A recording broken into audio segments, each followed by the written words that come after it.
Welcome to the Eccentric Lady Society. I've clicked record. Hey, We're in it. here we Hey up, go. hey up. I'll put that away. And today we have Nat, Hi everyone. who has her own tattoo studio called Red Fern Tattoo. And I really like Nat because you just sort of, as I was saying off camera, you just sort of like march to the beat of your own drum. And you're very individual with your approach to life. And you just seem like an interesting person. Each time I have like little conversations with you, I always like want to ask more questions. That's just me being a bit inquisitive. Thanks. Yeah, but you are an inquisitive person. I'm a good thing. yeah. No, thanks, man. But yeah, that's literally it. Without further ado, what first sparked your love for tattoos? I've always loved like tattoos and piercings and that alternative sort of culture. I think even from a young age, I wanted my first piercing. I was begging for a piercing at like 13. And then got a tattoo as soon as I turned 18, and I've always been into art and quite creative, but floundered through to begin with in my early days. Actually, didn't start tattooing till quite a bit later. So yeah, it's just always been part of like what I like identify as like my scene, if you will, or like how I intended on looking. Or like I've always basically wanted to be quite heavily tattooed. Maybe not as much as I am now, as I've obviously progressed and become a tattooist. That want to be a heavily tattooed lady has grown for sure. But yeah, I've just always loved tattoos, tattooing, tattoo culture. So has it been something like a career route that you've like wanted to do ever since you were really young? No. I never even thought about it, to be honest. Growing up in Australia, tattooing I always saw personally as something that you either followed in the footsteps of a parent or something, or I think I don't know. It never crossed my mind to actually think that way, like to be a tattooist. I actually studied acting at uni. No way! That's crazy. And then I came over to Europe to backpack for a few years. Met my partner and stayed. Oh, so did you meet your partner whilst you were like traveling? Yeah, once I moved here. No, he's from Blackpool. That's why I've settled here. Yeah, Why come to Blackpool from Australia of all places though? Like Blackpool. Me and my mate who had come here with me, I've got dual nationality, so I could have worked at the time anywhere in Europe, but she had a working visa, so we just needed a job really, and the walkabout in Blackpool was hiring, so that's how we ended up specifically in Blackpool. And then I met my partner about 8 months in. That's really cool. Stayed. And then for years I was just a bartender, to be honest, and waitress. Worked a lot of hospitality jobs, and then I was just really lucky. Just a friend of mine. It was St. Patrick's Day, and he's Irish, and he was tattooing at the time, and he was like, I'd shown him some art I'd done on the wall of this pub I worked in. Oh, come and be my apprentice, and I was like, oh, that'd be amazing.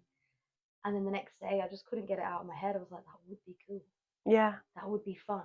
Yeah. And so I messaged him. Like you felt like that was like your destiny calling, really, your mind getting stuck in it. It was, like I just, I got like locked onto it, I suppose. And then I messaged him and he said, like, come and learn off me. And I was there for a couple of years, sort of very part-time, it was, it was interesting. And then after a while, I think I was struggling with it where I was. And so I sort of left.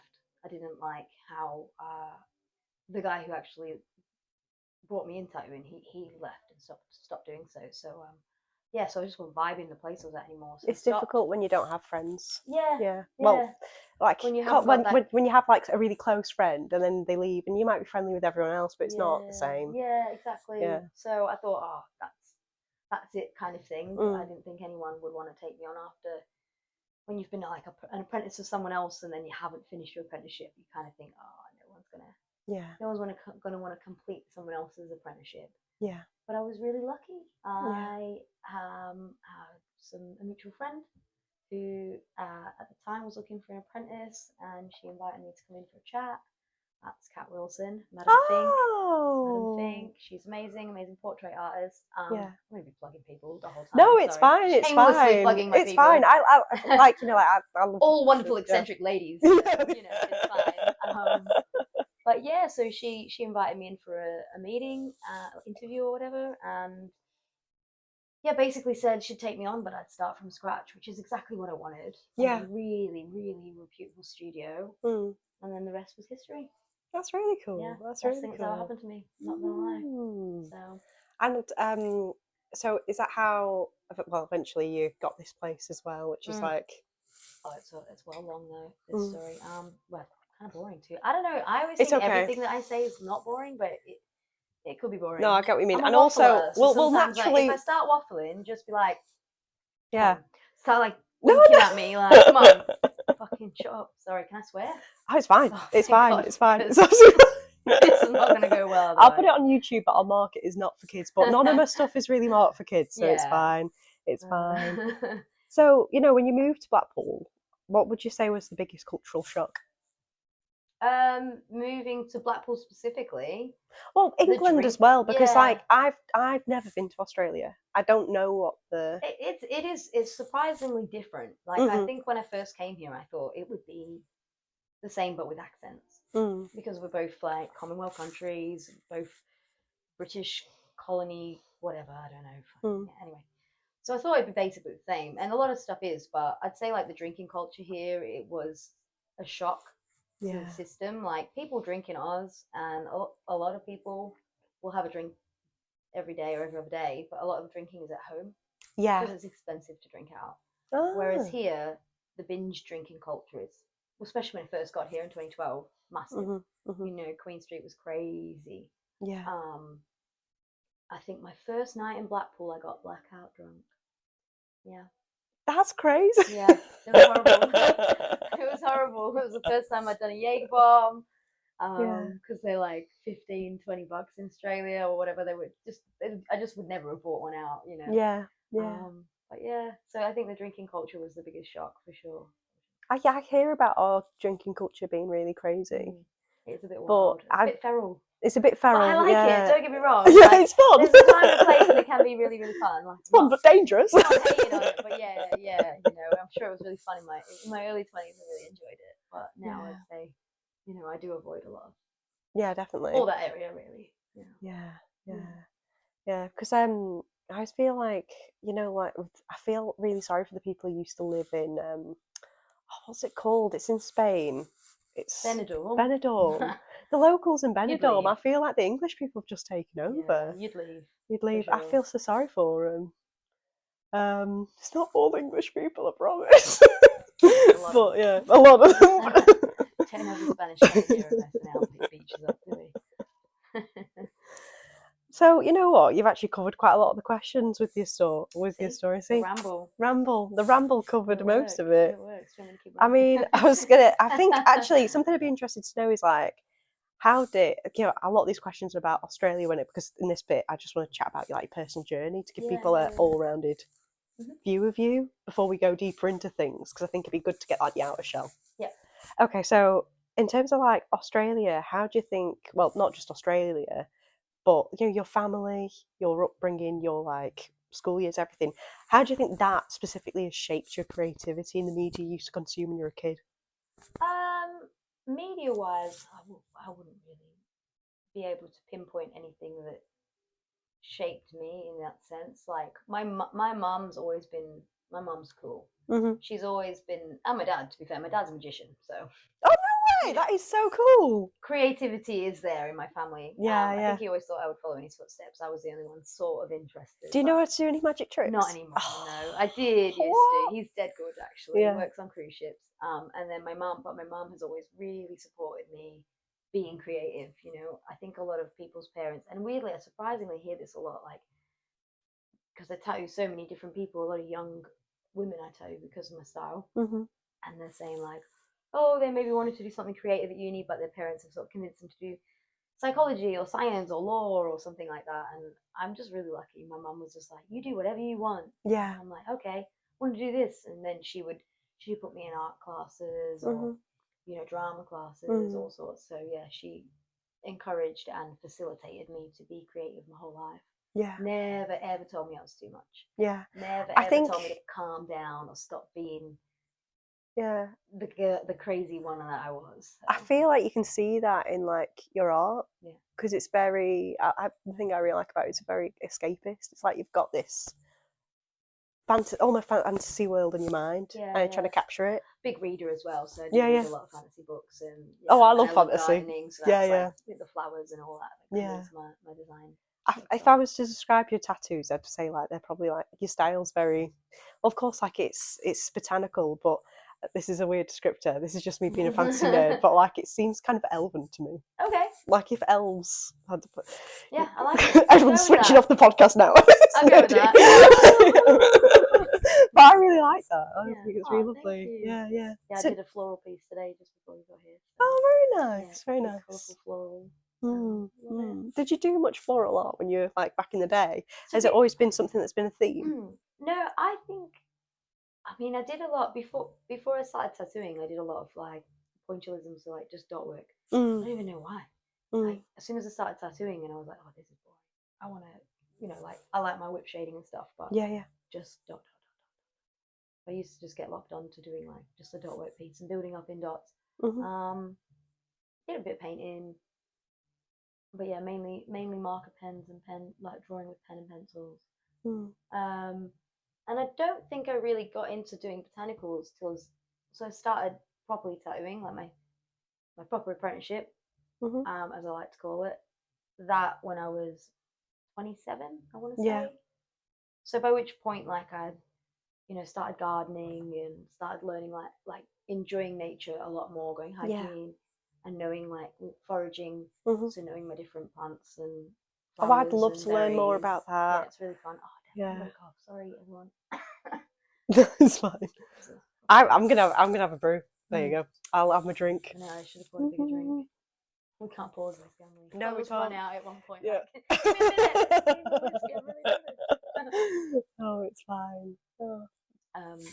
Yeah. I think it's really lovely though that you discovered this path later on. Yeah. Because I think there's so much pressure on you to have everything figured out so young. Yeah. You know? And I think personally, no slight on the youth, but tattoo apprenticeships are not necessarily like an orthodox apprenticeship. Like it's not got a recognized body that tells you how you're supposed to teach somebody, how, like you don't go to college 2 days a week. It's not anything like that yet. I'm sure at some point get unionized and it'll happen, but yeah, at the minute it isn't. And a lot of an apprenticeship is, especially first year, learning hygiene, making brews, doing all the cleaning. Yeah. And it can sometimes feel like you're never getting on skin. You're never getting a chance to learn. But those particular elements of an apprenticeship are really important. Yeah. And I think when I have spoken to younger people who have had apprenticeships, they have said, oh, like, especially since opening here, I've had a few people be like, oh, I don't feel like I'm progressing fast enough, or like, like I'm not allowed to try certain styles and all this. And to be honest, I just tell them to crack on. That is how it is, Yeah. Generally, not all the time. I'm not saying like every studio teaches people the same way and every studio does so right. But I think when you start something a little bit older, you maybe have a little bit more patience and respect for the process. Yeah. And how long it will take. Yeah. So I am glad that I started a bit later. I don't know. And I also feel had a bit like of as well security to do so because it's not really paid. Yeah. I can imagine it's tougher as well in the beginning. Yeah. Financially, my partner basically supported me for the first year. Oh wow. Financially, so that I could do it because obviously we lived together, we had bills and rent, and I kind of had to stop working bar work once I was doing enough. Yeah. So I can imagine, because like it's not like it's got the normal amount of hours as well. Like the times when people are free is outside of their so it's like it's sociable hours. kind of, Like yeah, you know, like which is usually the time you'd be doing bar work, I imagine. yeah. But I don't know fully. I don't like. I'm I was not. quite lucky, like, because Kat, who taught me, she has a family, so she Mhm, only worked Monday to Friday. mhm, So when I was learning, I just worked Monday to Friday. So I actually mhm. went from a bar job and having no nights free to having almost every night free. Yeah. Um, but then very soon, those nights that are free, you're drawing and doing Oh admin, yeah. and there is a lot more behind the scenes I of what imagine I it's do. like there's a lot that goes into it. Yeah. I had a friend who was a tattoo artist who was like earlier in her career, and like a lot of the evenings, like you know, be like, "Oh, do you want to hang out?" And she'd be like just drawing all the time, Yeah. which is fine because I like to draw in my free time. I love doing Exactly. It's art, not so I'm like it's not not something you can too take with bothered. you to do Mm, while socializing. yeah. But yeah, it's all right. I mean, I haven't drawn for Saturday. Sorry, Stuart. We Not that you're going to see this before Saturday, but can make miracles happen. No, yeah. So no. that's tonight's thing after this. So it's drawing for Saturday. Ah, very So nice, yeah, very nice. it's one of those like you try and get ahead, and it's Mm, funny. My apprentice is like, yeah, I like to know what I'm doing like weeks in advance. I was like, you'll get used to that. You'll get used to yeah, it just being like 2 days before, yeah, because you want yeah, to keep it fresh. yeah. If you were to draw 2 weeks prior, Also, I feel it's like not having fresh. that bit of pressure, it can spark It does. creativity, It weirdly, does. and It's really inspiration. strange. It's so weird. Like it will even be like there's pieces I really want to do and I'm really excited for, but I still won't design it Yeah, until a couple of days before at most. yeah. And yeah, I think I don't know. I work well under pressure. No, I get that. I Yeah. get that. Do you, by any chance, possibly have ADHD? I don't know. I I don't don't know. know. Not to diagnose or Yeah. anything, but like working Who suddenly getting inspiration when pressure's put on you, unlike and also yeah, the creativity. it's fairly likely, but we're at Yeah, 36. yeah. Great. You know what? It doesn't. At this point, you know what? It I doesn't roll matter. through life. I roll through life. Yeah. Yeah. Sometimes it feels like I'm rolling downhill, but we make it through. We do make it through. I have a good support base. So. Yeah. Yeah. Yeah. Very cool. Very cool. Right. Yeah. Back to the questions. Okay. Well, I was going to ask, did you ever imagine yourself owning a tattoo studio when you were younger? But I know the answer is no. It's not. It's It's not not. even. Yeah. Never ever thought. And it was only when the studio I got my apprenticeship in, the really Mhm. amazing one that I love working at, changed hands, Mm. and it didn't feel the same anymore. Mhm. Trying to be really diplomatic, and so myself and my friends, some of the artists who work there, we all kind of we just didn't feel Yeah. like we wanted to work there anymore. So we unfortunately all had to sort of leave, and we've for a few years sort of floated around. We had to split up because there was 4 of us. Mm. So it oh four. I can't count. Yeah. That was really basic. Anyway, and so there wasn't really any studios I think that would have been able to take us all on together. Mhm. And so for about nearly a year and a half, almost 2 years, we were kind of like scattered to the wind. And Mm. I worked in some really nice places after that, like Mhm. after the place I'd learnt in, but they just didn't feel my vibe or Yeah. like the same as where I was. Mhm. So uh, I'm friends with the lady who owns the cafe downstairs, Michelle. Compass Mhm. Cafe, brilliant, Blackpool. Get your scran there. Okay, shameless. And I was tattooing her, Yeah. and I was just talking about it, like, oh, I don't know. I'm Trying to paranoid find that I didn't somewhere. click record. Oh, you Thank know fuck. what? I just Otherwise, I'd needed be to like, right, check. we're calling it a day. This is We're it. going This to is the it. pub. I just needed to check because, like, I can't focus. I can't be natural because I'm like. Yeah, imagine that, like the whole podcast. But I do that. When you think you videoed something and then you Yeah. press to stop the video and it starts recording, and you're like, oh. Oh God, yeah. Yeah. No. But yeah, so Michelle said that up here has been empty for years, Mhm. and she had a key because she used it for storage. Mhm. Basically said, come have a sneaky look. Yeah. And it was a tip. It had been a studio 6 years before, but they'd just left it in absolute shambles. And then the owner of the building had been like slowly renovating it and stuff. Mm. So it was just in this absolute state. But I walked in and was like, This is it.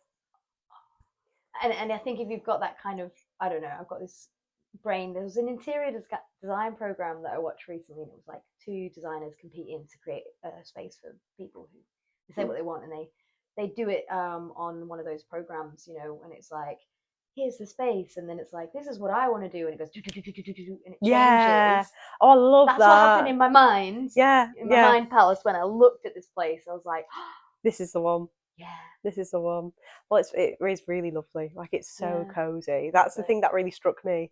Is like it's just so nice. Yeah. And I can see it being like really successful long term. I So you're hope being really so. busy all the Yeah, time. it is great. I mean, you seem busy all the time anyway, Yeah. but even busier. I mean, it's just lovely. It is great. Really nice, really Yeah, nice. I love it. I think you have a very strong sense of aesthetics as well. Like, it's orange, it's the green. There's a lot of greenery. It's all very natural. Yeah. Like, so it's like you've got such a strong image, and you can't see this, but we're in this like little breakout sort of living room area. Yeah, like a waiting room / little shop / hangout space. And there's like salt lamps, fairy lamps. There's little books which you can like take out, book swaps. There's really lovely paintings and stuff. Yeah. There's a clothing rack. It's like, it feels really communal and dead cozy, and it's just very beautiful. You do have a really good sense of aesthetics. Like, whenever I come here, I feel so calm. That's what everyone says. It's funny. It's so calm. And you know what? There's a lot of chaos in Blackpool, and it's nice to have a calm. You're in the town centre. It's funny how many people just pop in because they're like, oh, you know, I had to nip in and we've gone shopping. It's mental in town, so we thought we'd come say hey. Yeah, it's just like, I wonder if it's because it's like above, and because it's sort of, like, you know, like there's all this sort of chaotic energy, and you're like a level above it. So stairs and it's like, but it does feel so peaceful. Thank you. Yeah, it's very beautiful. We have people say it when they're getting tattooed, and it is like, it's the biggest compliment, like, that they feel relaxed and calm and peaceful, and that it's cozy. And it's just like, that's not normally things that I guess I've, prior to this, ever associated with going to a tattoo studio. It feels, it gives like sleepover vibes, I'm gonna be honest. But like, not in the nicest way. I always think, I was like, oh, I could. I've been here late at night because they were turning it into a flat, so there's like a full blown bathroom with good shower and everything out the back. So it's great if I go to the gym in the morning. Yeah, of course. Shower, change. Like, it's got a massive kitchen, as you've seen, like the big walk-through kitchen. And there'll be like times where I've been here like quite late, like either doing DIY or just pottering, doing bookkeeping or whatever. And I'm just like, oh, I have to go home now. Yeah. Not like my home is obviously super cozy too. I imagine it's very cozy. I imagine it's decorated. There's like, it needs an overhaul. Do you have stained glass windows? You seem like a stained glass window kind of gal. No, I am renting my house. I decided to open a business instead of buy a house at the time. Yeah. Yeah, but with the money you get from the business, you'll be able to buy a house. At some point, that is the goal. Fine. That is the next one. It just, at the time, it was one or the other. Housing wasn't, mortgage rates. Yeah, just of course. So I was like, I'll just do this. A bit. What's the word? Spontaneous. Yeah. Well, it was funny how you said about ADHD. I think the first time I was like, I really questioned it was, obviously I walked in here and was like, oh my god, I could make this place. And next thing you know, ball's fucking rolling. Yeah. And like 3 months into it, like, and I've not signed the papers yet, but I'm basically in. And I was like, oh guys, what am I doing? Yeah. Oh, like the clarity of like, oh shit, I'm doing this. I have a theory though. Like, I think ideas are a bit like clouds. Yeah. They'll come to you, and if you don't grasp at it, it'll float to someone else. Okay. And it sounds like, I know it sounds. You can't grab a cloud. I know you can't grab a cloud. But like, I think it was like, you can correct me if I'm wrong, but I'm pretty sure Michael Jackson, whenever he'd get an idea, he'd always make sure, like, he'd get an idea for a song or something, he'd make sure to immediately start working on it, because he's worried that he'd go straight to Prince. Yeah, it can go stale. Yeah. Like, and you know, like with inventions, oftentimes, like, you know, like the light bulb, there's 2 people who came up with the idea for the light bulb. Oh no, I'm sorry. You've got a lovely studio. Everything in here is basically secondhand, so it's probably has many brews on it. But yeah, like the light bulb, like it was invented by 2 different people around about the same time, and you know, like that happens a lot where people have the same idea at once, completely unrelated with each other.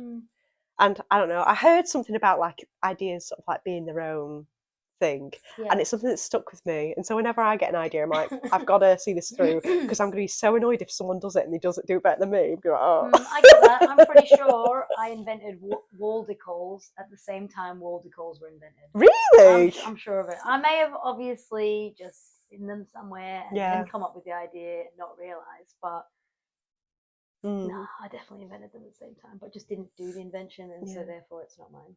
You know. Yeah, Like, but I mean, inside you're always like, they copied off They me. invented the post-it.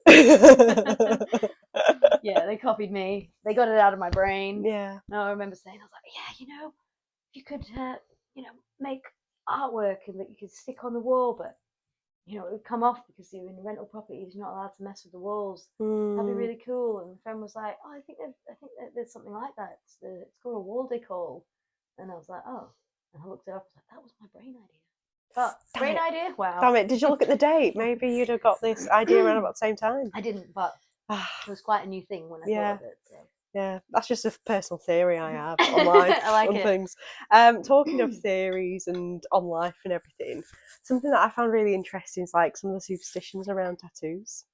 Oh, yeah. And I was wondering whether you could. Superstitious at all. Yeah, I was just wondering whether you could tell me more about that. Like, they're kind of like, because sometimes tattoos is like a more spiritual side. Yeah. And it's so interesting to me. So the only one that I actually, a little bit, am like, don't do it.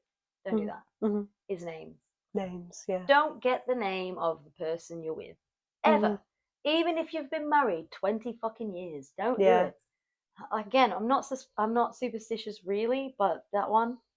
Have you seen it happen a lot? Yeah, cover up names all the time. We cover up names or things to do with people, but mainly names all the time. I've even tattooed names on people. Been like, you sure about this? Obviously, I'd say yes. I'm not their mum. Do what you want. Yeah. And then had to cover up my own work. It has happened. Obviously, it's a name, so it's not like, oh, look at that artwork, it's going. Yeah. But I'll be like, told you so. Told you so. What we're not going to do next time we're in a relationship, and they're like, I'm not going to get a name.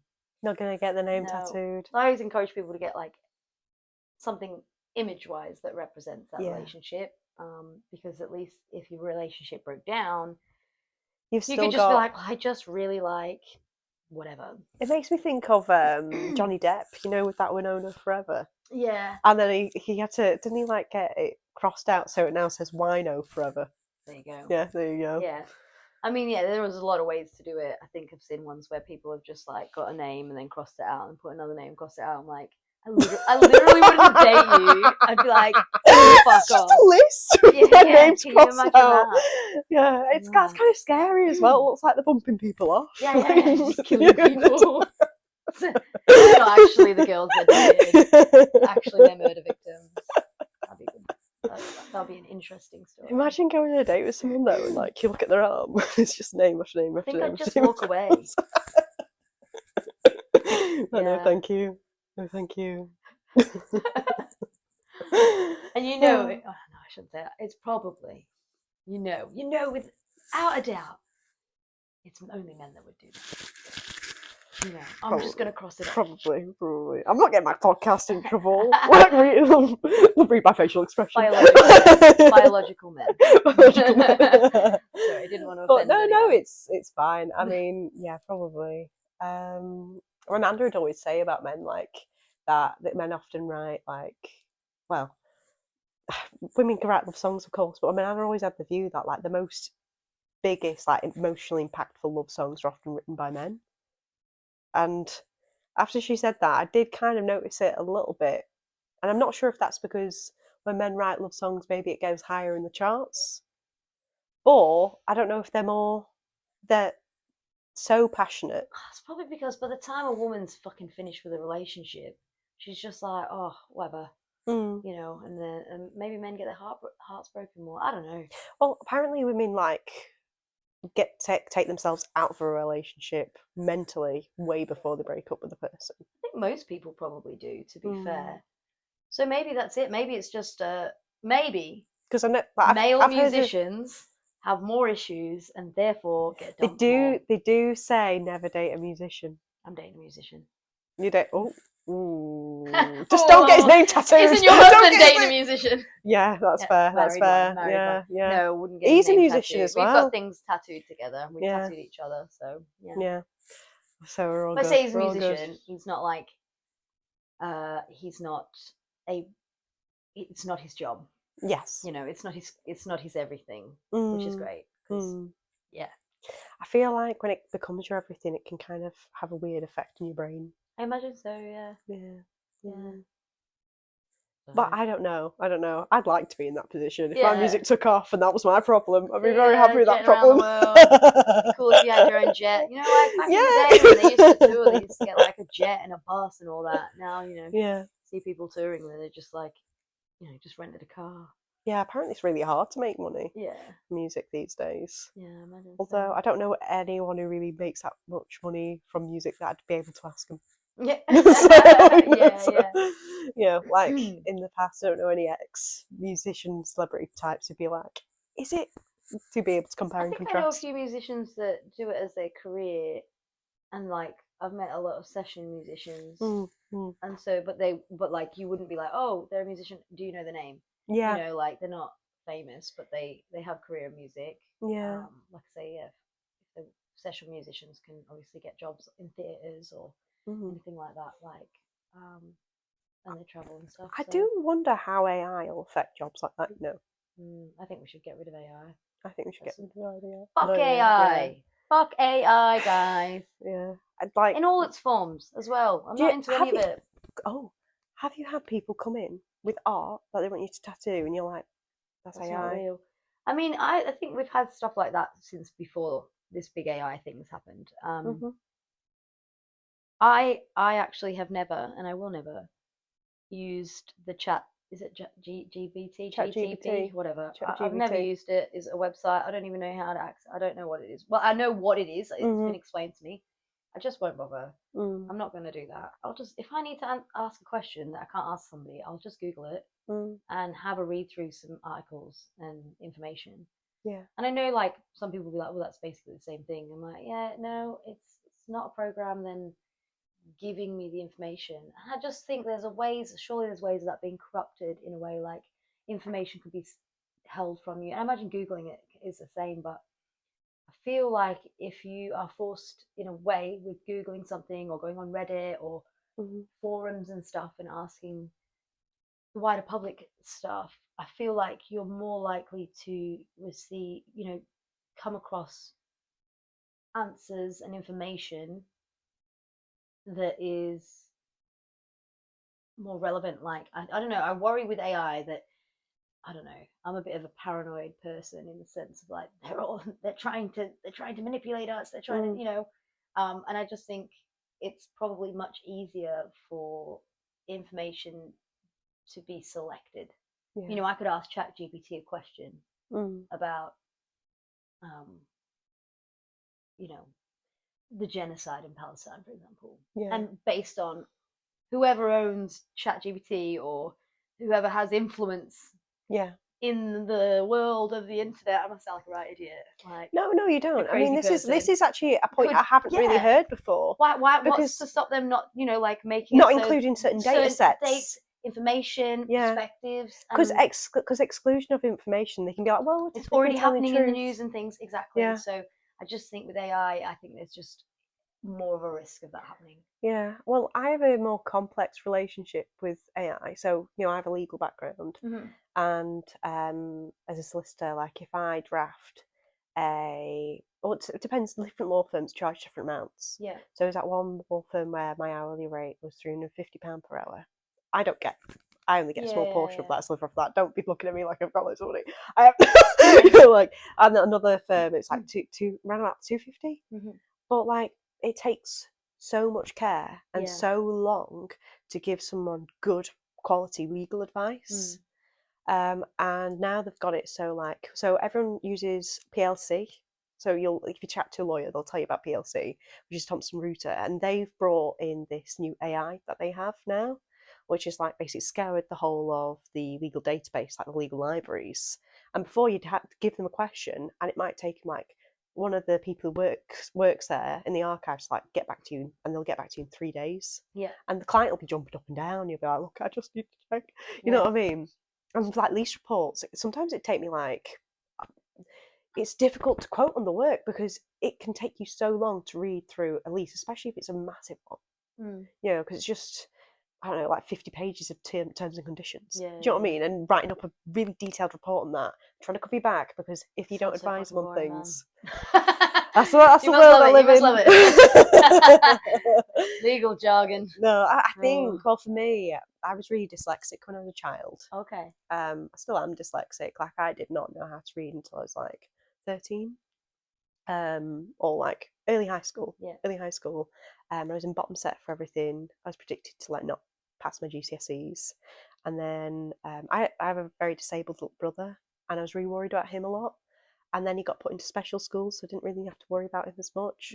And then I got picked on a lot for being thick, and so I'd spend every evening like reading textbooks and force myself to read books which were far beyond my level. Yeah. And it was really painful. I remember, like, it sounds so dramatic, but crying reading them. But like, you know, like but forcing your like mind to be like a muscle and like going above and beyond. Yeah. And then eventually I did learn how to read, and I came on 3 grades above my age group, which was crazy from being like way below tipped. And then I managed to get in top sets for all my other classes, and I got around nearly straight A's at GCSE, and then at A-level managed to get 5 A-levels, 2 A stars, 2 A's and B. Nice. But I was predicted to fail everything. But I think for me, I kind of fell in weirdly in love with reading from having to overcome that. Yeah. And also, like, for me, like, doing law is a little bit like a bit of, for anyone who knew me as a child, because I was known as being really thick, it's kind of like, well, actually, it's just, Yeah. maybe that's not the best motivation, but it certainly is one. No, I get it. I remember the first time after I started, like, I'd come back, like, gone back to my tiny hometown, and I'd gone to the pubs and meet friends, and I'd started tattooing, and I was looking pretty good as well. Like, lost a lot of the weight that I carried in uni and high school, and obviously felt, well, you know, great in myself, and that was coming across to other people. And I remember going out for some drinks and food with a few friends in my hometown, and then playing pool, and then some guy from my high school was just like, are you Natalie McCullagh? I was like, I am, yeah. And then he was like, oh, I'm so and so. I can't remember his name.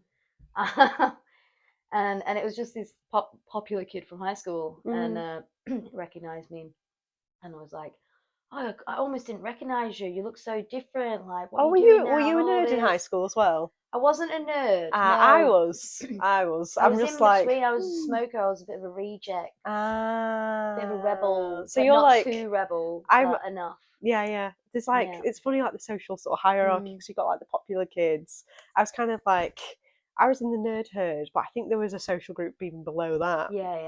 And then like, you have people who sort of like the almost popular kids, but not quite popular. So I would have been like in the bracket where we were kind of friends enough with floating everyone. about. We were all my little group. We were mates enough with everybody, but because we were big smokers and we'd be on the back of the oval with various age groups, we all sit on the very back of the oval and smoke. And our we had like ties with the popular group because our very good friend Jessie started hanging out with us. And Mum hated her hanging out with us because we were smokers. And Mum was a teacher. Yeah. Eventually, I think her mum realised actually we're really good people who love her for her. Unlike some of the popular girls. Yeah. We liked Jessie being how she was, you know. And I think obviously Jessie realised that. Her mum, it took her a bit longer to be like, oh, what are you hanging around with those lot for? They're a bad influence. But it's like we never encouraged her to drink or smoke or anything. We're very much like, you do whatever you want to do within our group. We never, you know. And so eventually, I think her mum realised like, oh. And we're all still friends. We're all still friends. That's lovely. You know? Yeah, I am still friends with my high school pals. Isn't it weird how through life, like, you have these people who come into your life and they seem like big main characters, and you have these challenges you go through, and it's all you can think about, and then it just passes. And a lot of the people from that area you just don't see anymore. I don't have that. Do you not? I don't know. I've been quite lucky, and I think that's so. I've recently just been home, and I went back obviously to see family, but timed it for the particular time that I went because my very good friend from high school was getting married. I also went to uni with her, but I've always been like one of a group of 5, like close knit group of 5 girls. High school, I was one of 5, and then when I went to uni, me and Elise went together. So we were both in another group of 5 at uni, still friends with all them. Yeah. And then I moved here, and then when Kat took me on as apprentice, took me in with her mates, like I was part of our little group of 5. And I'm still friends with every single person. It's because I reckon it's and because some they're of them have small like groups. fizzled out, and then we've like reconnected. And then when I went home for this wedding, Elise, so she was in both friend groups. She actually was marrying her uni sweetheart. She met in first year. It was really cute. They've had kids together and everything, but they finally got married. So it was a banging wedding. Yeah, I can imagine. They had saved for it. It was 3-course meal and free wine on the table. Gorgeous venue. It was mint. But that meant I had like a high school reunion and a uni reunion at the same event. Yeah. And then seeing like Elisa's family. Yeah. And all that again after years, because we used to go and stay, like have sleepovers at Elisa's, and like her little brother, who was always a baby, full grown man now, like, and seeing all them, it was just mental. It was so cool, but it made me really grateful, because I speak to a lot of people who are like, oh, I don't speak to anyone from school anymore. Even young people who I'm like, you've only just left. Yeah, how do you not speak to anyone yet? You've only just left school. How do you not talk to your friends? To be fair, I still have friends from my high school. Yeah. I still have friends. Oh, actually, there's a girl who I went to primary school with. We were friends at primary school. Didn't see her for ages. First day of law school, I see her, and I'm like, oh my God, Danny, is that you? There you go. And we're still friends now. Yeah. Actually, no, I do have friends from each era of my life. Yeah, little. I was sort of thinking on a wider scale. Like, you know, like you have like your little pack, and then you have like people outside of that who sort of fall away. They're always gonna drop off, or like you'll have some that maybe even come to the forefront when you would never have expected. But yeah, it's interesting. I've now, like, since opening here, like got an even bigger sense of community, and I am very much one for community, and I think that's why I think my business will succeed and grow. Yeah.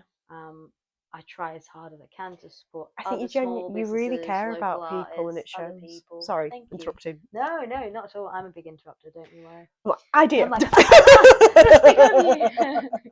wait, listen. Constantly, like, I don't want the idea cloud to go to you, and then guy in my brain is like, shut the fuck up. Let somebody else speak for a minute. No, it's fair. No, I think it's really nice. You're a very genuine, sincere person. Sure. No, you are. And I feel like, you know, like you make the effort to really actually get to know people, and you care about people, and you want people around you to do well. I do. You seem like just not. But surely everyone wants people to do well. I don't think everyone does. And they are fools. They are fools. They are fools. I'm a lot more cynical than you. I know. But I refuse to become cynical. Like, I get scammed all the time. Yeah. Even today, some guy came in and sold me this Google plaque. Oh my God. You know, like, and I bought it, and then he left, and I was like, knowing my luck, it doesn't fucking work now. Yeah. But it does. It does work. It's not a scam. Oh, good. Thanks, Australian guy. Oh, fellow Australian. That's the only reason I bought it. You were like, yeah, I'll do that. You had me at g'day, mate. He didn't say g'day. He didn't say g'day. Yeah. I'm waiting for it to just be a scam, or like they steal loads of money from my account or whatever. I think I was less cynical in the past. Yeah. But I think I'm very overly trusting. Same. And I easily tell people too much. And the amount of times like I will really trust someone and then get really hurt, it's happened. And you know when you notice a karmic pattern, and I'm like, actually, maybe I need to be a bit more. Just don't say anything to anyone unless you want the person you're talking about to hear it. Like, everything, like, because sometimes you'll just be chatting about someone or people or a situation or something that's happened, and you'll just be talking to someone else about it. And the thing is, like, once one person's telling someone else, oh, they heard this, and then it's removed, it's in that time frame, it's getting twisted and changed, and the perspective is being taken on by different people, and it's getting, you know. So by the time it gets back to the person who's like, oh, what, someone's talking about me, it's like they could, you know, it could sound completely, it could have just been like someone's chatting about someone, you know, something great about something, you know, like, oh, so and so's doing this with their life, and you know, next thing you've been talking about them behind the back. So for me, I'm just such an open book, and if someone's like, oh, you said this about me, I'll be like, I would say that to your face. So whatever. Yeah, I think that's a good way to be. Especially, I feel like as well, like I'm a hermit most of the time, but then I choose people to open up to. I'm never used to operating like that, but that's how I operate. Yeah. I think it's a very calm way to exist. I like that. Yeah. But like, I feel like with you, you're in such the hub of Blackpool. You're like right in the centre, Yeah. and so many people pop in, and you know everyone. Yeah. So that's probably an extremely safe way of operating. Yeah, basically everyone knows all my shit. Like, I mean, I got back from Australia recently, and I'd been constipated for like 10 days. And every client, every person, all the people listening to your podcast now knew all about it. You know, I had to go to the doctors. They were like texting me. There's like Rob and that were like, "You all right? Have you been seen yet?" I'm like, "No, I'm still sat here in the doctor's waiting to be seen." You know, like even today, like most again TMI. I don't give a shit. We're like people walking. Yep, first day on my period. You know, like we're just openly just chatting. We don't care. We're all very open about what's going on, how we're feeling, and I think it's really nice. And I think a lot of our clients, if they don't when they first get in, by the time they've left, they're talking about bowel movements and their dreams and aspirations and their life story and everything and anything.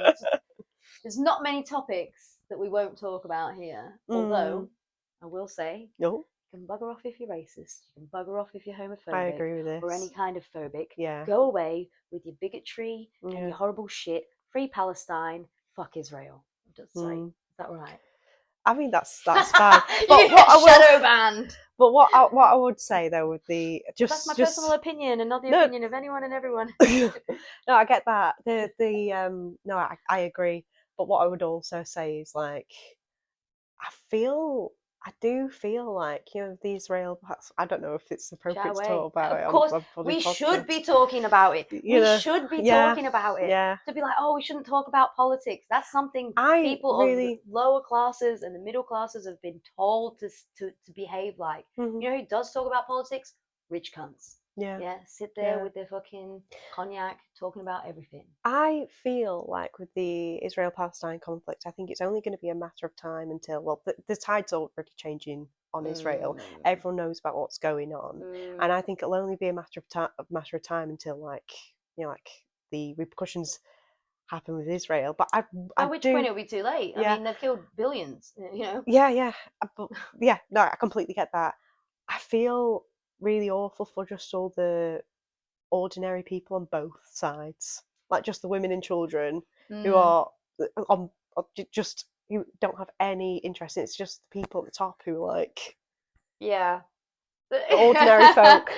I don't know how many ordinary folk, Israeli folk, there really are personally. It's a whole kettle of fish. You know, I don't know if you want to podcast about that, but I've never been. Crazily enough, Israel's not a country. Like, it's recognized now, but the Israeli people are from everywhere. They never had their own place. It was never stolen from them. Jewish people in general have, you know, their texts say they come from somewhere, but where they come from, so do Palestinians. Like, you just can't displace an entire nation of people. Oh yeah, obviously, yeah. Well, apparently you can. You know, and this is it. It's history is repeating itself. And it is terrifying. I mean, the solution would just be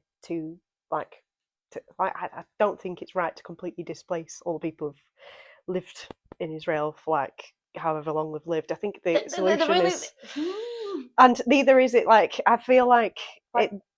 Not that I'm saying that it's always been Palestine. Yeah. And it has only been, or the parts that are now Israel have only been Israel since, God, I'm so bad at dates, but like just after the war, so like 1967. I don't know when the Nakba. People, I learn about stuff and I forget. Okay, I forget dates and forget times, but you know, that is when the state of Israel was created. Yeah. So it's like, actually, it's not yours. No, I completely get that. It's like for me, it's like Australians, like white Australians saying like, you know, it's our country, and committing genocide against the native Australian people. But no, now most Australians, the ones I support, say no, what we did was wrong. Like what our ancestors did was wrong. Yeah, we're sorry. how we try. There's not much you can do at this point, but the fact that we're now living through, well, there is a lot we can do, but that's a whole other kettle of fish. But it's like saying it's justified. Anyone who would say like the displacement of all the First Nation Aboriginal children. They took children. Obviously, in Australia, and they took all these people's children and then put them in orphanages all over the country. So many people have no idea their ancestry, which is very, very important. It is, So you look at all these other places, and we look at it in history and go, well, that was fucked up. Shouldn't have done that. And now it's happening again. On camera, live, and no one's doing anything. It's scary. It's scary. I think part of it as well is like everyone owning nuclear weapons. And it's kind of makes it so everyone's a little bit too terrified to get involved, because like, well, I don't want my country to. That's the only motivation I can see in my eyes, because it's, I mean, our country is complicit. Our government is selling arms to Israel. As far as I'm concerned, Keir Starmer and his government and everyone who is in support of what he's doing and what they're doing, and so allowing the continued sale of arms to Israel is a war crime, in my opinion. And I hope to God, not that I even believe in God, but I hope that at some point they do face the consequences. But you see time and time again, they don't face consequences, I don't know. I feel there's so many people, like, I feel like it's just, I don't know one person who isn't pro-Palestinian. That is because, so this is the issue though, like, look at when an election happens. But like, it's... You're like, what? Oh my God, I can't believe that happened. When everyone voted Brexit, I was like, what? We've left the EU. Like, that was crazy, because obviously you surround yourself with people, usually, that are of a similar, belief system or political system or anything like that. And so it is going to come as a shock to people when they don't know personally people who have the opposite opinion. So I think with my job it is quite interesting, because we get so many different people come and sit in our chair, and and because we're sat for hours and hours, certain topics will come up, and sometimes disagreements do happen, but it is quite nice, because usually there's never really been a time where it's had to be like, oh, let's leave it now. Usually it's a discussion that can be had, and I love being a space that can facilitate discussing what some might call uncomfortable topics. I just want to say what my opinion is on it. Like, obviously, I think genocide is wrong. Obviously, 100%. Obviously, we hate genocide. Obviously, but I think because I am left wing, I surround myself with left wing people. I do sometimes come across people who are so angry at what's going on that I'd worry that it spills over into like like not really thinking about I feel like I do think that Israel is gonna get its comeuppance, and I worry for. I have my doubts. I think it will happen, and I do like. And I have to say this, because I worry that in worrying about just ordinary people in a country who I do believe that there will be just ordinary people. I just, and I know you said that they've been there since, was it like the 70s? Late 60s. I mean, I was born in 1990. Whenever it fucking happens. Yeah, I mean, that's what I mean. I mean, I was born in 1997. All I've known is England. Yeah. Do you know what I mean? And there'll be loads of people like that. I don't know. I just don't want to be. I feel like to me the solution is a complete ceasefire. Oh yeah. Yeah, and it's not like, it's just because sometimes I've heard people get so angry about it, like, just get rid of all do you know what I mean? And talk out of revenge, and it's like, oh no, you're becoming what you hate. Yeah. Do you know what I mean? Exactly. You're becoming what you hate. You know what I mean? Violence begets violence. A ceasefire would be obviously the most humane and amicable kind of like end to this. I don't even like calling it a conflict, to be honest. I wouldn't want to encounter someone who is like, because this will pass. Do you not think? No. Sorry, I don't. You just. It's so big. It's so much bigger and I don't want to unbox it here because. No. But yeah, No. I honestly, I don't think it will pass. And if it does, by this point, by which point, Hmm. the decimation of the majority of an entire nation of people will be so thorough Yeah. that there will not be much coming back from that. Yeah. Um, No, I get that you 100%. know, it's I don't want to. I don't want to so minimize. tragic. I don't want to minimize that all. It's just Mm, because I'm just talking because I'm in spaces which are only pro-Palestinian, mm. and I'm not even trying to play devil's advocate by saying like, oh, you have the right to do that. I mean, as in just I'm just thinking about the. Do you get my Yeah, point? I get what you're saying. I definitely get what you're saying. I think it's The just. world, the world, a lot of the world's leaders are not facilitating Mm, a ceasefire. A lot of the no, strongest world leaders are not and they should be. encouraging it, Yeah. and including our own. Yeah.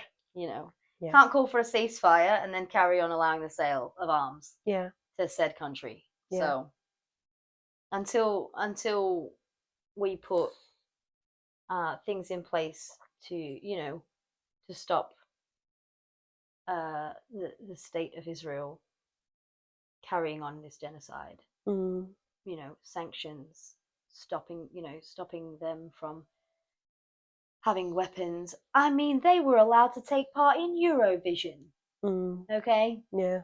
they actually got like second fucking place or Yeah. something like that. It wasn't. It was weird that as well because because I watched Eurovision this year, Yeah, we didn't let. and it wasn't. It was bizarre that it was. So it wasn't actually the board members Yeah. who were voting, but when it was the general public, Oh. which kind of comes back to when you say like being like the silent majority. That's it. The Most people silent won't majority. speak up about how they think. Like It's reform. Look yeah. at how fucking big Reform Party is getting in this country now. Mm, It's terrifying mm, because, and that's why it's like you must know your opinion is wrong or controversial mm, or a little bit what the fuck mm. if you can't even loudly and proudly say what you think. Yeah. Yeah, Yeah. I will go out in the street and I will say what I think Yeah. I think because I there's. believe in what Yeah. I'm saying, and I don't think that I am on the wrong side of history at all. Yeah. And a lot of people, they might have a certain belief, and they know they're on the wrong side of history, and that's why they're not speaking out. I Mm, don't know. yeah. I'm with you. I'm with Bloody you. bastards, eh? Oh, yeah. I mean, I'm only saying all this because I only know. I only know left wing people, really. I've got it, yeah, mainly, but At this point in my life, anyway. I think yeah, in my past I might have known more right wing people. yeah, And maybe I should do something to change that. But I just feel like I feel like in my little echo chamber, and I imagine people who watch this podcast, if I've befriended them, they're probably in the similar echo yeah, chamber. yeah, yeah. Um, It's crazy though. Sometimes you meet someone like, yeah, but I think Trump's got a few good policies there, and you're like, so what are you having for dinner later? Just try and change the conversation. Yeah. It's Yeah. mad how. That was my shoes. I don't No, know if it's this fine. camera It's can pick fine. up every noise. It did not. It's mad what's happening with the world now, isn't it? I don't think I I could mean, have. it's been happening forever. This is the thing. It's not like this is a brand new thing. I think it's just been accelerated, and I think the reason it's so scary is like we have media coverage of everything that happens everywhere. Yeah. Down from COVID through to this, but it's always happening. You look at places like the Congo, or I think it was in the late 80s, early 90s. Mm-hmm. Cambodia, Mm-hmm. was taken over by extreme right. Mm. The Khmer Rouge took over the whole country, bloody Mm. slaughtered over, I think it was 1/3 or 2/3 of their own people, the Oh whole my nation, god. displaced their entire nation. Mm-hmm. You know, and this is where I am the more cynical of the two of us by sound, because you're like, I think it will resolve, it will. No, I think it's The more. leaders I feel of like the it's Khmer. getting to. I think it's getting to a point where it's going to be after the resolution will be forced either way. Yeah, but the people responsible will face nothing. They will. Yeah. They will. They. How are you going to hold an entire army responsible? Yeah. What are Yeah. you going to do? Mm. including all the leaders of those particular forces. But like the leaders of the Khmer Rouge, when they finally were overthrown and got kicked out, and the nation was free from them, they all got let go. They're living fucking happy lives, probably safe in their rich compounds. It's bizarre, isn't it? It's so weird. It's really weird. Like, they have a border crossing from Cambodia to Thailand called the Pol Pot border crossing, and you're like, what the fuck? That guy was a genocidal psychopath. Yeah. And he walked free. Yeah. They walk free. They're still living free because it was in the 90s. So East Timor, the conflict there, it's everywhere in the world. But the problem is, all these little countries, and I hate to say it, like, they weren't, firstly, if they happened then, they weren't as televised, of course. But even things happening now, like, it's just not as televised. Yeah. And it is, even if it was, I think this has just proven to me, even if it was in your face every day, online, on social media, on TV, everybody has become completely numb to the pain of others. If it's not directly affecting us, I say us, like, but if it's not directly affecting people, we just, wow, there's nothing I can do. Also, I think as well, more people tuned out of the news and not actually informed of what's going on than ever before. It's like, it's weird how we live in this age where it's just like there's so much information around. Like, it's like we're in this information utopia. Yeah, but that's it. So there's so much information coming at you, you don't know what to believe. Not only that, have you seen? That's sort of intentional, I'm sure. Yeah, sorry, I've just got 2 points that coming to my mind from that. The first one, I'll say this because the next one will lead to conversation, I imagine. But the first one is like, and the result of that, from having too much information, is there's so many people I know who just go, I don't watch the news anymore. I don't watch the news anymore. To be fair, I don't watch the news. I don't watch mainstream news. I won't. Yeah. I go online. I follow specific independent news agencies, and single people on social media that are very invested and involved, and making sure that information that is potentially being a little bit like dampened or dulled down is being seen. There's one guy I follow on social media. His socials are called Danny fucking Price. He's this Londoner, and his posts are really informative, but they're very, they're very left wing.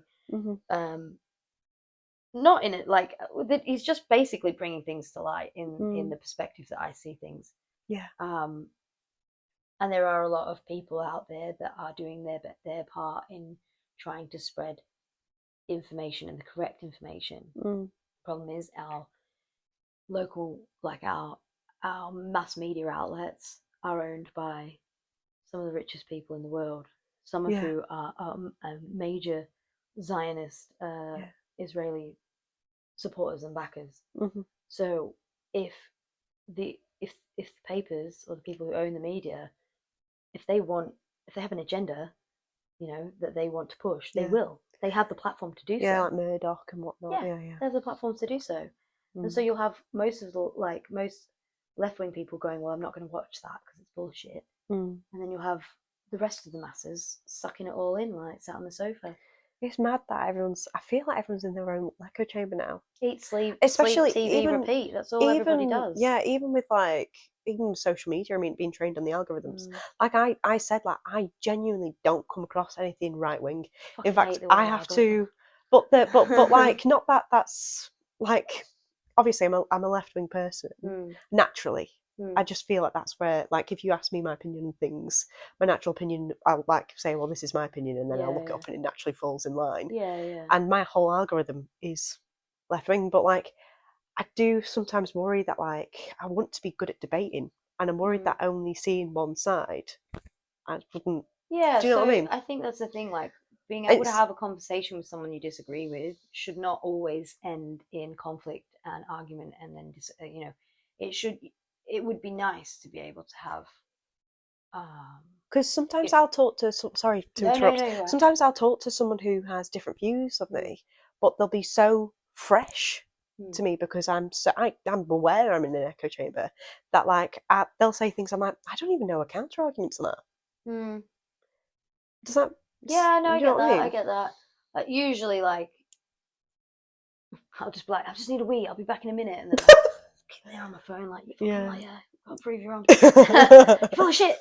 I mean, yeah, it just bothers me because when I was at A-level, I got an A-star in politics. I made a little vision Yeah, guide but for I everyone think else. if you dip Yeah, out of being interested, which I did for a lot of years, yeah. it can be really hard to jump back in I if used to be, if it's all changed yeah, as well. I used to be so good at debating. Mm, I was really on it with politics. I had loads of facts to hand, mm, and now like I'm do a lot of music, a lot of art. mm, I'm not doing that. I'm a lawyer, mm. and I know everything about commercial property, everything about like music, everything about art. But that's like my little Yeah, you bubble. A yeah. lot of people bubble up though, I think. And I feel like I don't exercise the debate muscle, and I used to be really good at it, which is so annoying.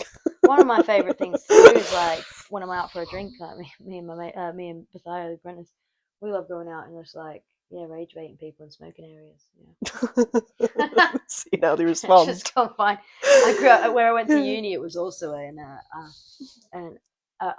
RAF training town. Like there was a base there for RAF guys and an army training town.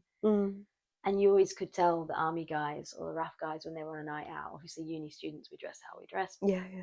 And then the army guys and the RAF guys had to wear like smart attire, so nice shoes, like pants, collared shirt, tie, all that shit. If they were on a night out, they had their own police that police the town for their behaviour Oh, because they were really? all it was cadets, right? So like they were allowed like nights off to go out, and yeah, one of my favourite things even at uni was to be like, so why have you joined the army? Yeah. Please tell me. Tell me, because it's Tell such me more about why you want to be in the army. yeah. And then just like pick apart why they want to join the army. And it was all kind of horrible because like I do understand like the need per se for defense and military to a degree. It's sad that we do need it, but of course we do. We really do. But as Yeah. as a 19-year-old, I'd be like, I Yeah. loved a good argument. I loved a good debate. Yeah. And I still do. But I do find myself dipping out a bit more, you know, especially if I find like it's going to get us nowhere and we're just going to both, feel irritated and I'll just be like, let's not do this right now. Another thing I find really annoying about echo chambers as well is like I want to if I encounter someone who's like right wing and the polar opposite, I want to be able to find a common ground and to be able to befriend them and come to a happy medium. Yeah. And I feel like it's difficult to do that. Yeah, happy medium with a right winger. But like, I don't know. I feel like. Do you like a chippy tea? I reckon we'd all say yeah. Probably we'd would all do. say yeah. Yeah, we would do. Tea, happy That's chippy something tea. our government should sort out. Yeah. Chippies should have to stay open far later than they do. Why do they shut at 7 p.m? Yeah. What is that about? Yeah. Yeah. I might want a chippy tea at 9. You might do. It's wild. But why do you close so early? Yeah, they do close Really quite early. reform. Yeah. In that regard. Yeah. Don't vote reform. Well, yeah, it's just difficult because, like, I don't like. I feel like if I get the vibe that someone is right wing, sometimes I don't want to strawman them. Where like I'm like creating a version of them that doesn't quite match reality. Yeah. I hate it when someone does that to me, and I feel like the only way that we can like move forward as a nation is through mutual respect. And I think no, I don't respect them. But you need to be in that place to like reach because you're not going to come to a solution with someone who doesn't feel respected, even if you disagree with them.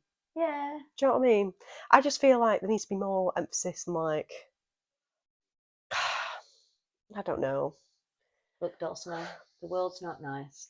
Politicians are cunts. See, this is things won't it goes back to the start of the conversation. Where it's like I've become more cynical. The best thing, yeah, come full circle. Here I am, like, you're like, I feel like you're a really positive person. I'm like, the world's fucked. The media's fucked. Nothing's gonna change. Yeah, Keep chippies open later. Yeah, No. Fuck. Yeah. You know what? I think this will be an interesting podcast to listen to. We're gonna get so many haters. Oh God. Oh, I hope not. Oh. Hey. hey, you'll be able to practice those debating skills. Oh my goodness. At your own pace too, because At my they'll be own all like pace. keyboard warriors, right? So you'll just be like, all I right, really I'm gonna go fact check that. I hate You falling can jump out of on your people. GBT, Get check my it out, GPT. get your response formulated for you. Don't even need to argue for yourself anymore, do you? You know what? Even more reason to be sad about my debating skills being gone now. AI replaces that as well. But yeah, it's just mad, isn't it? Mad. Yeah. Anyway, the next point I was going to jump on Mm. is with regards to the news, is about like, have you seen the Google 3 that's come out? Like the AI videos that they generate are so realistic. Like there's a lot of videos coming No. up on my algorithm like, oh, I'm not a prompt. If I'm honest, I only go on social media because I have to, Mhm. you know. So I don't actually scroll. Mhm. I'll just go on, post, like a few things, Mm. and then fuck off it, basically. I mean, I only realised tonight. I was like, oh, where's the information about this podcast? I'm shitting my pants. Like, oh, I couldn't find your socials. Obviously, I've got A.L.M.O.R.A, I've got Yeah. you personally, and I was Yeah. like, where's this? You know, and then Oh, I it's realised I wasn't even following you. it's Dickhead, this guy. no, it's fine. I haven't really the Eccentric Lady Society. I haven't really put it out that much. Yeah. I feel like it will naturally gain momentum as guests come on. Yeah. And I know, like, once everyone does theirs and I realise how good at podcasting everyone else is, can I come back, like, in, like, a year's time of and do, course like, you a second can. Of episode course you can. where I'm not quite as disorganised? I read the questions for, like, 30 seconds. No, it's fine. And I prepared like a lot of I got questions. overwhelmed. I was like, wait, that's too much, right? I like to make like a little I make a little spider diagram with all the questions and I think about, and then I'm like, and then, but there's too many because I just had too many ideas. Love that. Okay. I'm trying to find one that's interesting. Why do You know, I'm just going to top up my whiskey. Go for it because I feel like Do you want a brew? I'd love a brew. Ah, I I'd just love got a caught on the brew. door. Are you okay? Yep, I'm good. No worries. And we are back. We are back. We are back. We just had a little cigarette break. Popped up our drinks. Have a new brew. Cheers. Cheers. And on we go. Woohoo. We won't keep it as political this time round, I think. Back to the lighter subjects. Back to the lighter stuff. Yeah. But you know what, though? I feel like it is interesting talking about deeper stuff. Yeah. And I feel like, you know, if you never talk about it, people don't feel like they ever get to know you as a person properly because it's like there's this glass facade. And I think with like AI and stuff like that, the world's just going to get more fake and confusing. And I think, you know, like probably one of the greatest things you could be as a human is authentic. You know, I'm willing to say stupid stuff because that's what makes you human. Or facts that are obviously wrong, which we did look up. Nakba happened in 1947. Yeah. Not in the 60s. Yeah. But like, I feel like sometimes you've got to wander about in the dark. Yeah, you know, because sometimes you can feel like something's emotionally right, and you're like, look, I don't have the facts back this up. I know. Yeah. But I know, I just have a feeling. I'm sure my gut instinct is telling me this is wrong. Just give me a minute. Let me go away and research this. Okay, so we're going to get back onto the tattooing. Yeah, let's go. But I've got more juicier questions than I did before. I feel like we've covered all the light stuff, and I just want to get into the meat of it. Okay. So, what's the most meaningful lesson tattooing has taught you? And I'm talking about like life lessons. I know if you can't answer this question off the bat, I thought it could create something quite interesting. But if you can't answer it because it's a bit intense, what it's taught me is everybody is for me it's, I don't know how to explain it.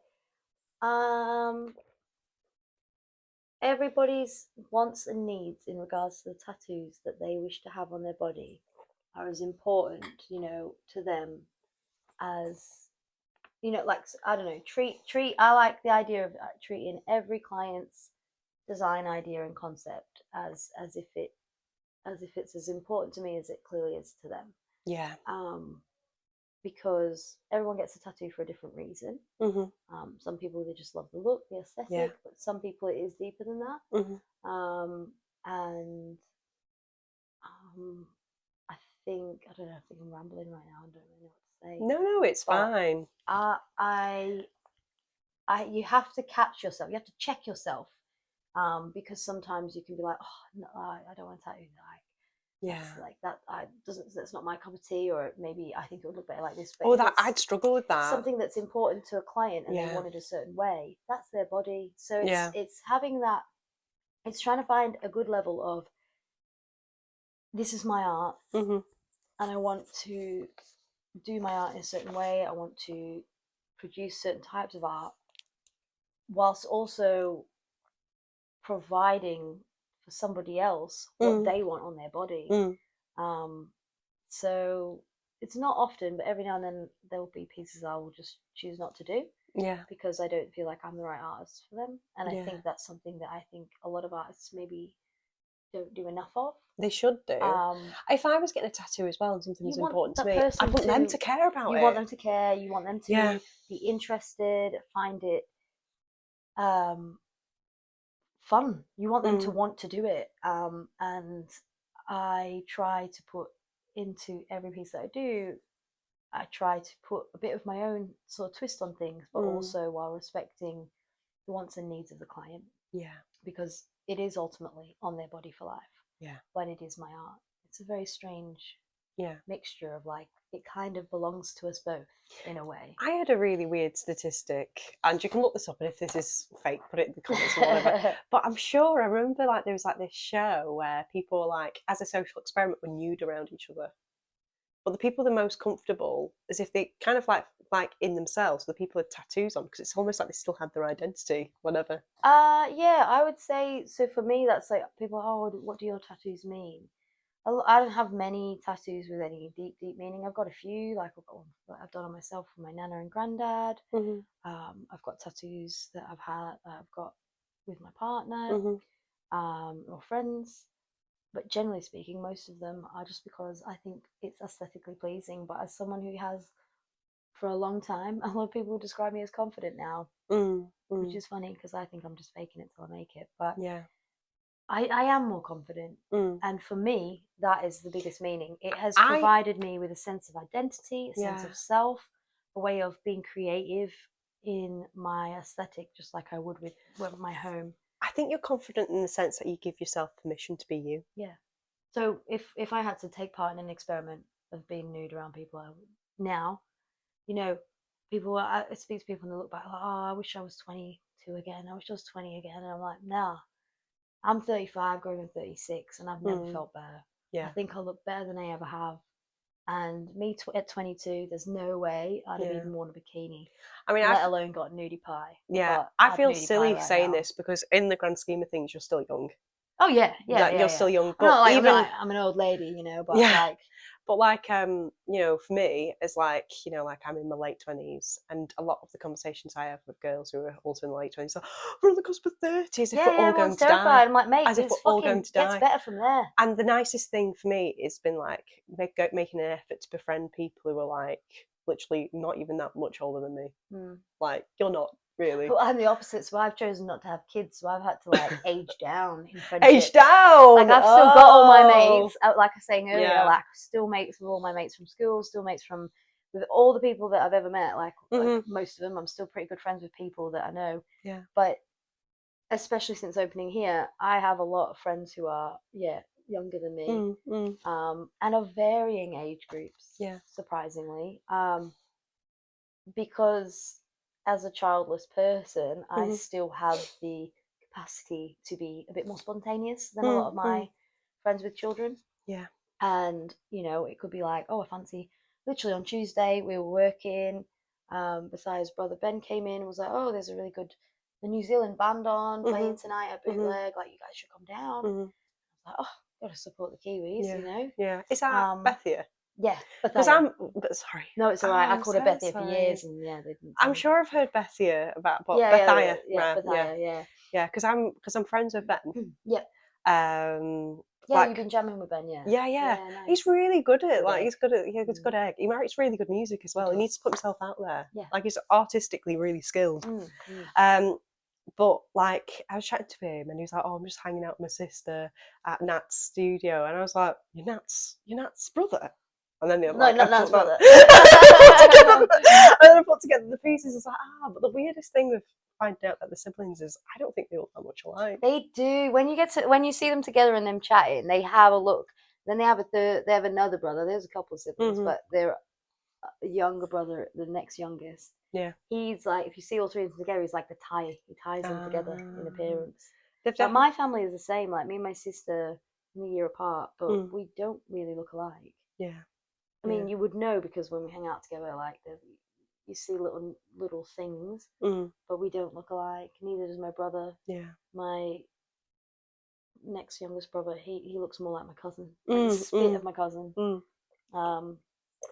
Yeah, we all look like we're from different parents.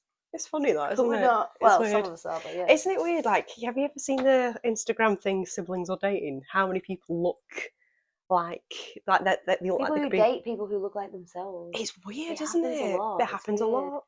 Which Like, I guess there's I like deep down, like, you know you look good. Yeah, it's like, oh, I like myself. I like how I look. I like how I look. Look at this guy that I'm dating that looks just like me. Yeah. It's strange to me that humans do that though, because on a genetic standpoint, like if you want to have healthy babies and also statistically more attractive babies, you should be dating people who are as genetically different to yourself as possible. So you cover as many diseases as possible. And also like, you know, attractiveness is based on the averageness of your face. So like there's this study where it has all these faces, and it's the average face of every single country, and all the faces are ridiculously attractive. Like, you look at the English person, is the average English person a model? But it's not that. It's because if you average faces out, it creates like what is actually the golden ratio. The golden ratio is basically what the average face should look like, without any scarring, without any sort of disfigurements, and that is like the ultimate of what's attractive. This is on a scientific I like basis. An unusual looking person. Oh yeah, no, I get that. Yeah. No, I get that. Like I describe myself the same way. But I did see these pictures and thought, all these people are very hot. Fitties. You know how that study came about, actually, connect it back to Australia. I'm sure it's because they took averages of I'm sorry if this is wrong. But I'm sure. Probably, maybe, possibly. I'm sure they took pictures of prisoners in Australia. Yeah, probably. And they averaged them. And the average prisoner was insanely hot. Yeah, because they were all fucking Irish, man.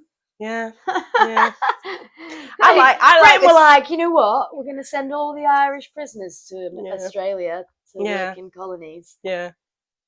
And then look, we've got some attractive looking people. There you go. And and then we had a massive influx of Italian migrants, and then that's then come into the gene pool and all that. I think there are a lot of attractive Australians. Yeah. And then we make it all the more weird by having ridiculous hairdos and mustaches and you know. Yeah. What are we doing, eh? Although I will admit, and I'm sorry, England, stop it. Stop trying to rock the Aussie mullet, and I'm not down for it. Sorry, friends. I have friends who are rocking you know an what? Aussie I had a mullet appointment booked in straight after this. I love a mullet, but it's like, I don't know. It's not like cultural appropriation or anything, but I'm like, mullets are Australian. Get out. Yeah. Get out. Yeah. No. It is or Antipodean, should I say? Because Kiwis have a good mullet culture as well. You know, I'll give them that.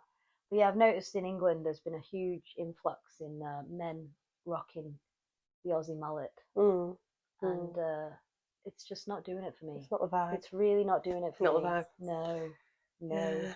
You know what? No. I've never noticed this pattern, and I was just thinking, no, that's not true. And then I'm like, of late, you'll start seeing it now. I'm actually able to.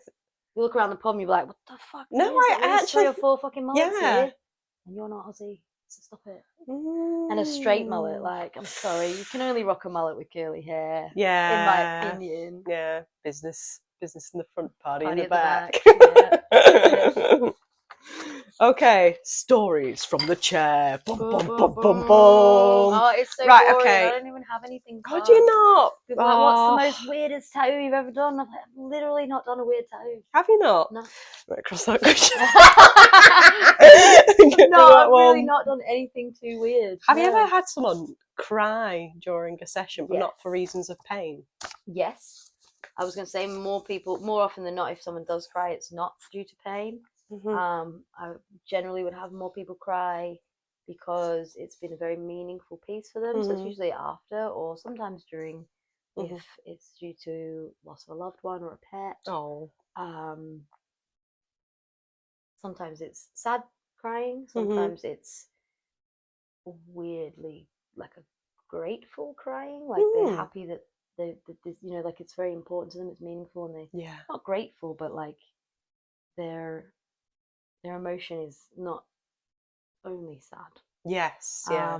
I've had one person cry from pain, and I thought she was, because I was tattooing her back, and so she was like facing away, and she had she watching like, I don't know, some shit like Geordie Shore or whatever, some fucking something like that was on, and I thought she was laughing at the TV show because there was a little like, and I thought, oh, she's laughing, and then I was like, oh no, she's crying. I was like, oh, are you all right? Is there a sad bit in your show? And she was like, no, it just really hurts. And I was like, oh my god, I'm so sorry. It was horrible. We had to have a minute. I was like, I don't really want to tattoo you if it's hurting so much you're crying. Yeah. Like, yeah, it was horrible. But bless the cotton sock. She sat through it. She did well. She did well. Well, did she get a good tattoo out of it as well? Yeah. Fabulous. Yeah, I never felt worse in my life. I was like, oh my god, I've just ignored you crying because I thought you were laughing. I feel like a bit of a sham interviewing you, to be fair, because like I like tattoos. I like the fact that it's like art that you put on your body. Like I always like do my nails, doing very fancy. I love that.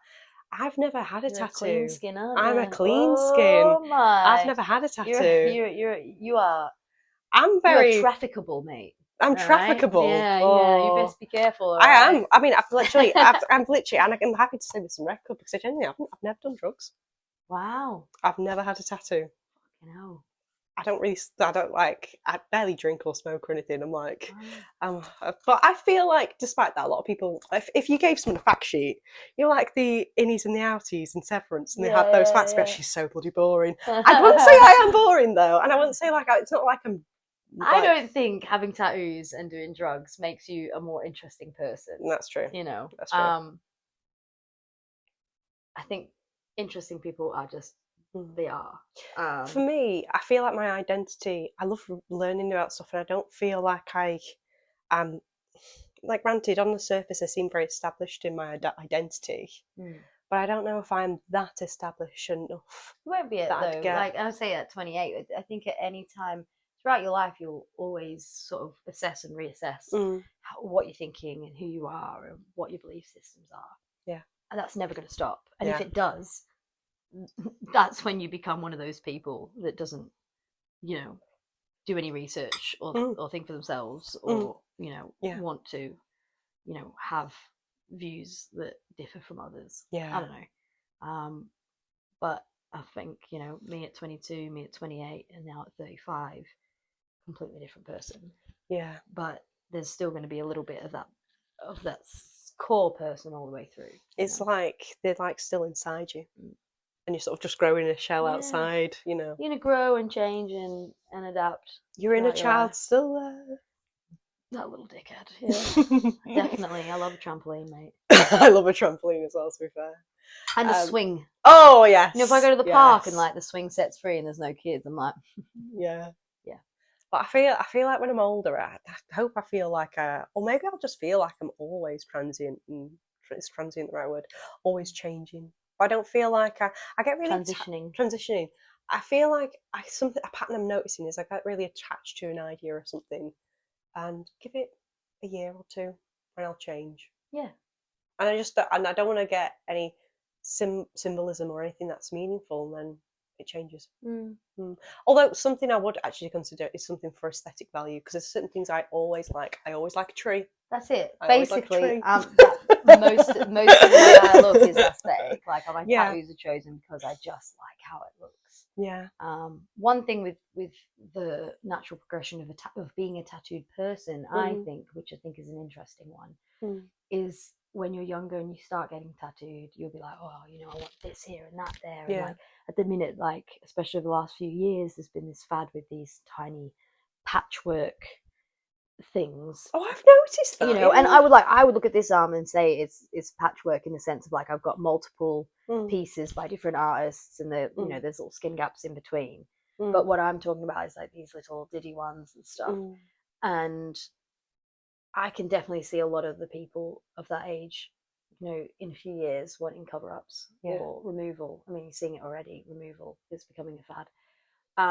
That's so but weird. for me, like I always wanted like singular pieces of artwork in my early 20s, and all common placements as well. You know, like 2 calf pieces. You know, like a piece here and a piece here. Whereas now I'm older, I want a more cohesive look to my body. Like for me, like right now I look heavily tattooed, but like the front of my torso is pretty empty. Like I've got a chest piece, but there's nothing. My back is empty. Backs of my calves are empty, and prime real estate, mate. there is. But now I'm really hesitant to get little tattoos because I'm running out of the space that I would allocate to those. Oh, which that's is bits of my leg and this arm. This arm actually, until recently, I always had empty. And I had so many tattoos. Like, how have you got an empty arm like this deep in? And like, I just didn't know what I wanted, and the idea would change. And then eventually, we only started this late last year. My good friend and colleague Danny _Demonic King, he's brilliant. Plug. He I wanted him to do it because I really like how his style's developed. Uses a lot of black. But he's doing me this beautiful sleeve. It's my only sleeve because everything else I wouldn't call, although it's full, it's not a sleeve. Sorry, I've just rustled my mic. How dare you?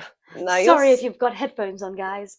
Is it still showing a little green light? Yeah, I can see it. We're all good. Okay, cool. But yeah, so I don't regret really many of my tattoos, but like I maybe wish I try and encourage younger people to think ahead a little bit more. You know, they're like, oh, I want this or I want that. And my arm is like, okay, you want a little bit here and a little bit there, but are you ever going to want a sleeve or, you know, bodysuit, or, you know, people getting that little things down the spine? All well and good, but are you going to eventually want a back piece? And how's that going to, you know, how's that going to affect what you might want in the future?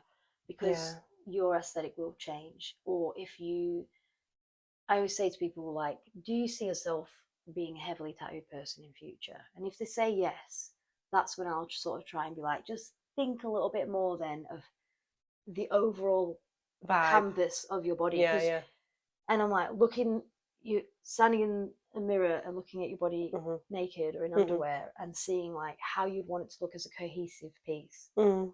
Because a lot of people don't, certainly at the beginning of the tattoo journey. You know, I love my chest piece, I love it to pieces, but now I'm at a point where I'm like, oh, I really wish I could have, especially after I got my neck done, wish I had a bodysuit, you know, and I've got a chest piece and a rib tattoo that I'm like, oh, doesn't really go with my neck as much, and I wish, you know, I'd maybe thought it through a bit. So my back, I'm properly thinking through and getting that done hopefully this winter. Yeah, it would be really nice to have my back finished done. I think I'll feel a little bit more balanced. I'm really like front heavy. You know, something I've been thinking about is I've heard, you know, like you said about the trend of people getting less tattoos. I've heard that younger people aren't getting tattoos as much. It's just, everything's cyclical, isn't it? So I wonder if I'll live through it kind of going out of fashion, being something like, oh, it's your generation mum, and I'd be the mum in that situation that does that, like you know, and then when I'm a nana, it'll be like all the people in that generation are like getting them again. I don't know. I think there's always going to be a market for it, though. Oh yeah, surely. I mean, it's one of the culturally, it's been in almost every single culture in the world. Separately and together. You know. It's never for as long as okay, so you know, all that's come from the question about how someone cried during your session. Next question. But that's the best chats though, where it goes off is have you ever tattooed something that made you emotional? You I was so like the point. I didn't mean it like that. I'm a bit of an emotional sponge as it is, so if someone else is feeling a heightened sense of emotions, I will kind of, unfortunately, to a degree, empathize and experience, which isn't unfortunate. Having empathy is obviously an asset, but sometimes, if someone's angry, I'll become grumpy and angry, or if someone's sad, it will affect my mood. And I do generally try and be a pretty happy person. Sometimes I feel when someone's angry at me, right, and I'm not even anywhere near them, I can feel they're angry at me. I'm like, that person's annoyed at me. Yeah, you can I feel just know anger. it. Yeah. So when I have been emotional, it is generally been like, I've got a few clients who have experienced very, very horrible losses. No. And it makes me feel, and there has been times where I have wanted to cry for them, but you can't. Like, you can't cry. Like, someone's telling you or telling you something absolutely horrendous that they've had to experience and go through. Obviously you feel for them. I've had maybe like a little tear or whatever, but you can't start booing. No. Just got to respect and listen and be there. But yeah, I haven't actually cried, I don't think, tattooing someone. No. I think I would. Stoic.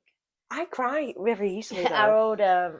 Our old studio receptionist manager at the old place I worked at the beginning. She's a massive empath, and like people come in, and so because she was on like the desk, so it'd be like they'd come in and say what they want, and usually it would come back with the backstory. And then Peg would say, "Oh, this artist or that artist would be best for it." And Peg would always be like, "Oh my god!" You're just happy, all sad, and she'd just start crying. She's like, "I'm so sorry, I'm crying. This is your story. It's happy tears," or like, "I'm so sorry, I'm crying at your story, but I can't stop. I can't help it." And they're just like, "That's okay. It's so sweet." I go to therapy every now and again, and my therapist, like, I asked her, I was like, "Why did you?" And I asked her, like, well, I'm an inquisitive person, and I really like to get to know people, like, and I know you're not supposed to break the fifth wall. You're not supposed to get to know your therapist. You're not supposed to. It's the other way around. But like, I was like just like asking a lot, and then she told me about her, what led her to do it. I'm not going to say anything. Yeah. But I was bawling when she was telling me her story, like, absolutely bawling. I'm like, "I'm sorry, I cry so easily." And then she's like, "Well, that's because you're an empath." And then I don't like. Well, she's called me an empath. My old boss said I was an empath as well. Just when you can but I feel for others, really, isn't it? I have a difficult relationship with that word. I've been called an empath by others, but I would never describe myself as an empath for the pure fact I've come across so many people who I've met and gone, "Well, I'm an empath," and they do things which I don't think an empath would do. That's why I call it more of an emotional sponge, because I'm like, you know what, I'll not necessarily like be like doing any, I won't be empathic towards them. I'll just feed off their emotion, and then it will trigger me to be in a state of emotion that I necessarily wasn't prior. Yeah, I feel like if you did a data set on it, the amount of people who actually might be diagnosable narcissists who call themselves not. I basically, if someone's telling me something really sad, I'll like feel sad, and it will affect my mood. But I sometimes don't know how to speak about it, so I've run away. I can't in my job, can I? So, but I think it's different when you're tattooing someone for hours. Like the level of. Oh, can I just say, I don't mean to offend anyone who actually describes themselves as an empath. No. No, maybe I've annoyed people with this. This is just an observation. I've met some. This podcast is all about pissing everyone off. And that's what we're doing, guys. No. Don't worry about it. Don't worry about it. You can't host a podcast and make everyone happy. All right. Yeah. I don't want to upset anyone. No, but yeah, describing yourself as an empath to a degree is like, yeah. No, I'm just a bit of an empath. Right. Surely you should just say I just feel really bad for people. Yeah. Anyway, sorry, carry on. I interrupted. No, you carry on. No, I don't even know what I'm saying. Fine. Next question. Okay. What's the funniest moment you've ever had with a client? Oh, I like to say it's so boring. I don't know anything good. I haven't. What have I got? What can I do? What have we got? trying to think. See, this will be for the next time I come back. Funniest thing with a client. I did read the questions. I was like, boring. I'm boring. It's all boring. No, I don't think you're boring at all. I don't think clients, if you're watching this and you like this story was funny, bang it in the comments. Prompt my memory. I mean, I'm I struggle sure to there's remember who been- I've tattooed, let alone like Yeah. stuff within it. Yeah. Yeah. Nothing. Nothing. No. You know what? I was expecting a story like, oh, client once farted or something like that. 'cause I Loads of feel people like fart. You Yeah, know, especially when they're farting's laid on their natural. front or their side. You're All clenching and day. unclenching in pain. You're gonna fart. you are gonna fart. Appreciate, by the way, if you do, at least let me know, or that you have, so I can step away. But I generally would just Yeah. very good. That Right. acting degree came to good use, didn't it? Oh, I'll just be like, you've been preparing. I'll for just this, go shall from I? like breathing deeply to really shallow breaths. Yeah. And then be like, just gonna grab a drink of water. I'm off. I'm off. Yeah, no, yeah, farting. I've had people vomit, but that's normal again. You know, it's Yeah, I just can an imagine. adrenaline response. Nothing funny though. Yeah, I wouldn't say it's necessarily funny. No. Okay. Lovely. All boring. You're all boring. Do funny shit, guys. Do clients often open up to you? Do you feel like a therapist sometimes? Yeah, but I'd say I am like being the open book that I am. I'm quite. I feel like it encourages people to relate. be open themselves. Yeah, it does. Because I'm quite open, so I think it allows people to feel safe in being open with their own feelings, thoughts, and all of that. And unless it's, I actually don't mind people telling me their story or what's happened to them at all. Like, I find it really interesting. That's because you're an empath. But I really struggle when someone's telling me about really sad things. Yeah. Because I feel like I'm not able to give the appropriate response. Yeah. Because I'm like, I'm tattooing you. Yeah. And all I want to do is give you a cuddle. Yeah. But I can't because we're kind of strangers. So. Yeah. No, I get that. But yeah, I like that people open up with me. To be honest, it's nice. I absolutely love it when people open up. You know, I think in another life, if I redid everything, I think I'd figure out how to become a therapist. You know, I'd really enjoy that. But the thing with being a therapist is that you'll never have that. The relationship is very set.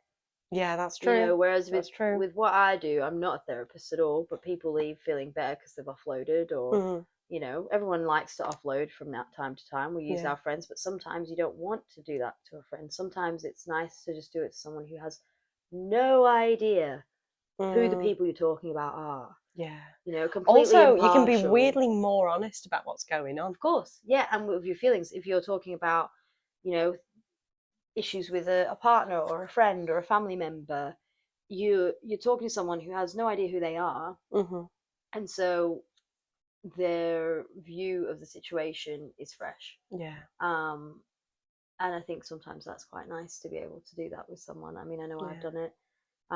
So yeah, I like that I can be a safe space for people to talk about how they feel. Yeah.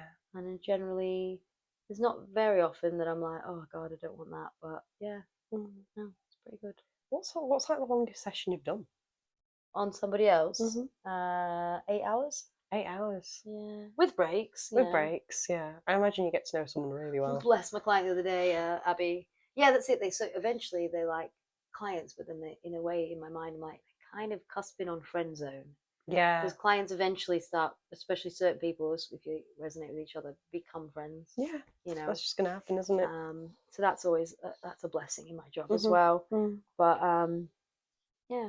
I'm gonna close off this now. Yeah. With one final question. Okay. It's very final question. How late should the chippy stay open? No, well, these are the important questions. Comment in the comments. Let me you're know how late. You're promoting my podcast than I am. Let me know how late you think a chippy should be open on a Friday, Saturday night. Like, come on. Yeah. A Sunday night too. Sunday night. You know, you're hanging. You don't want to cook dinner. Oh, school tomorrow if you've got kids. It's 7 p.m, 8 p.m. You want to get a chippy, you can't. They shut at 6. Yeah. Bullshit. It's bullshit. Especially if you've been working really late. Let's start a government petition. Yeah. You know. Although, you know. Because it's the most important topic. It is the most important topic. Although, like, you know, what? I don't want to force any chippy to stay open if they don't want to stay open, though. Who do they think they are, though? Like, are you happy making that much money? Are you making enough money They between the must hours be. of 3 and 6 that you I just don't need to be open at any other point in the day? Yeah. You've put those fryers on. Keep them on. Make some more chippies. Mm, I don't know. yeah. Seaside town. Where are all the chippies? Seaside town. You know what? You can't get good right, fish though. here. There's no seafood restaurants. There is. Where? On the front. Well, What? there's on the front. There's also one right in the Name the centre. seafood restaurant. I don't know what it's called, but it's near the Hive. It's near That's St not John's. a seafood restaurant. That's a chippy. Okay. But you can sit in and you can eat with plates, fish and Yeah. chips Do instead they of do having them in a grilled bag. fish? I've never been in. Yeah. I don't know. I'm a snob. I'm a food snob. That's something Okay. I will admit. As much as I like a chippy, I also like a grilled sea bass with risotto. I went to the fish and chip shop actually. That was like near where I live, South Shore, and it was in this cottage. And I looked through. It's like a really posh restaurant. Like they had like the shopping bit where you actually got the fish and chips. I looked through the window, opened the door. And it was really nice in there. Does it happen to be called the cottage chippy? That's it. Oh my god! Right, Yeah. there you go. Yeah. There you go. There you go. There we go. Plug it. Good chippy. Good chippy. Good chippy. If you could tattoo any person in history, alive or dead, who would it be? Alive or dead? Oh. My mum. Really? My mum. She really wants a tattoo off me. Oh. I know. It's really cute because my parents, none of them really have tattoos. I did one for my dad. Mm-hmm. My dad's got, funny guy that he is, he's got the word Thai in Thai. He lives in Thailand. He speaks Thai. And it's so, obviously, if someone goes, yeah, but what does it say? He goes, it's Thai. And go, yeah, but what does it say? It's Thai. Really proper dad joke, right? Yeah. But obviously, he lives in Thailand. I was like, well, what do Thai people say when they see it? And he was like, they just laugh. They just laugh. So, and my stepdad's had one off me, even though, I mean, he wouldn't even look at my first tattoo when I got it. Threatened to Really? kick me out. He didn't want me to have tattoos. Mm-hmm. But I've given him one. Mm-hmm. That's it. So I funny. think with people, you'll find as well, people will be like, I never wanted a tattoo until they have something that is so meaningful, like usually bereavement, that they don't know how to deal with maybe what's going on, their emotions. They want to, what's the word, like, get something in memory of them. So yeah, my stepdad's got a tattoo off me in memory of his dad, Swigs, my pop. I think that's really beautiful as well. That like, it must have been very healing to have him like sort of like be like no, and then eventually. Yeah. Well, I mean, yeah, it was like you hated tattoos, but now I make a career out of it. So yeah, he's laughing now. Yeah. Not that he was ever laughing. He was angry. He was like, not under this roof.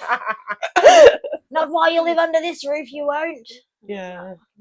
You're going after school. But my mum, she really wanted one when I was not over the time before, which is when I tattooed my stepdad. But she has, sorry, mum, tell everyone your life story. My mum was diagnosed like 12 or so years ago with non-Hodgkin's lymphoma, which is like a really weird, rare type of cancer that's like pretty aggressive. And she's now in remission. Yay! Very rare for her cancer to be in remission, but she is in remission, which is super, super great. But obviously, it's a cancer that affects the lymph nodes, and your lymph nodes are like, the way I see it is like your filtration system of your body. Yeah. So if you're injecting pigment under your skin, the reason tattoos fade, other than like common factors of like sun and all that, is that over the course of your life, your body's system will be taking tiny particles away through the system and cleaning it, like trying to get rid of it. Oh, really? Yeah, it's a foreign body that we've injected into and under the skin. So over. I mean, that makes logical sense now. It's sad, but it's not something I've ever thought about. Just like tattoos. So if you get a tattoo here, like a big tattoo on your thigh, if you've got issues with your immune system, like I struggle after a big tattoo, I usually have a big immune response.